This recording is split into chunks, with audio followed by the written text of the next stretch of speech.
UK fit into the global space race. 3, 2, 1, and liftoff.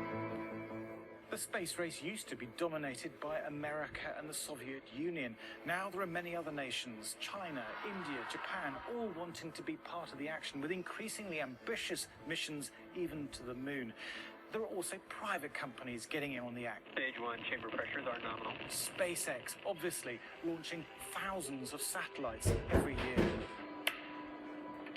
Britain builds more satellites than anywhere outside California, many of them built down the road in Glasgow. Now the UK wants to launch them too. By 2030, it's expected there will be 100,000 satellites in orbit. The UK wants to launch 2,000 of those, and that's going to need a lot of rockets. Here at Skyrora, they're trying to be optimistic about the chances of success, but they realise that the first mission probably has a 40% chance of failure. That will help them to learn. Even if it doesn't make it into space, they will analyse the flight data, look where it went wrong, and improve it next time round. Ultimately, they hope to be launching one rocket every month, making launches routine here in the UK.